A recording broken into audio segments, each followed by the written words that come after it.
have Brandon Morris's 2005 truck here on the dyno. Was a manual truck that he swapped to an automatic with an Anteater Pro, and he has F1 250% injectors, an Extra G 14 mil street CP3, and a 480 over a stock appearing 68 and a half turbo. I believe he also has rods in it with ARP 2000s and a fire ring gasket. He pretty much wanted a max effort tune, which we were able to squeeze 1140 horsepower and 1700 foot-pounds of torque out of it. And then for a street tune, we gave him, made 825 horsepower, and then for a daily driving / tow tune, made 550 horsepower. So I think he's happy with the power that it made, and so I'll get him off the dyno and send him on his way. So we had another little project this week, or I guess end of last week, coming into this week. Just trying to wrap up a couple things before we kind of move into our bigger projects for the year, or to finish out the rest of this year before racing.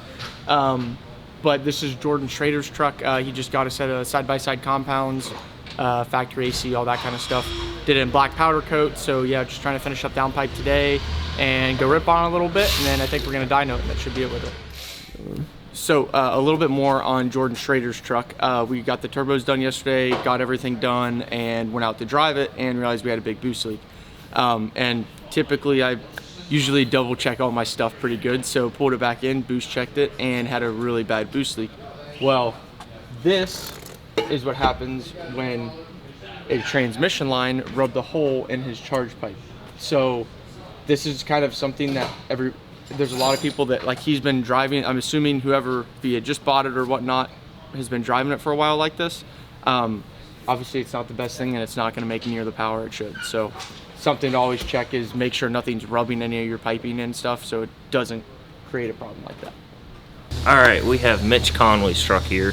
We actually have both of his trucks here that we're taking his 04.5 and putting it onto his 05.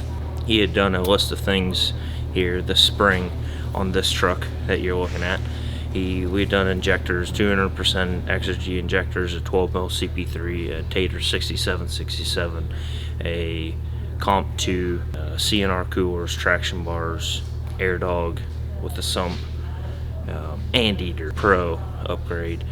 And he's taking this truck that has a little bit more life on it and a little bit more rust, and he's putting it into a lower mileage, cleaner truck to where he has a better foundation of a truck to start out with, to put a power plant into. So this week we are switching over everything we can from this truck over to his 2005. That includes, so we are going to have a pretty good list of things and upgrades that we're doing to that truck, taking most of it off of the truck here and putting it onto there. So we got a pretty unique build. The new truck is not getting the Tater built 6767. We're putting a second gen style swap on it with a 468.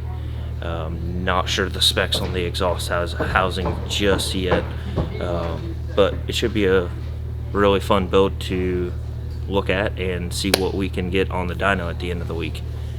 All right, we have all the parts swapped over on Mitch's truck, and we have it on the dyno now. So he had 900 horsepower before with his 6767. Now he has a single 472 8710 stainless 5-blade turbo on it. Obviously he has plans of going with a deck plate down the road and then adding either a 488 or maybe bigger turbo on the Atmosphere. So he wants at least 900 horsepower out of this setup because that's what he had before, so he doesn't want to lose any power. So I will flash a tune into it and see if we can get 9 to 950 out of it.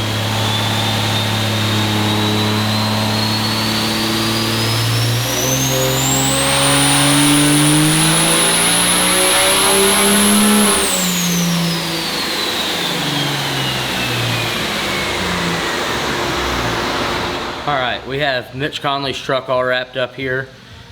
We ended up making 937 horsepower and 1,379 foot-pounds of torque. So it's right around the power level that he wants to be at, until obviously he can add more air to it or getting a built motor to handle 1,300 horsepower. So I will get him off the dyno and send him on his way. All right, with that, we are in the 3rd week of January of 2021, and our dyno list is filling up fast. Already have some pretty stout numbers up there, so if you want to try to be on the top 10, bring it on out and let's get it.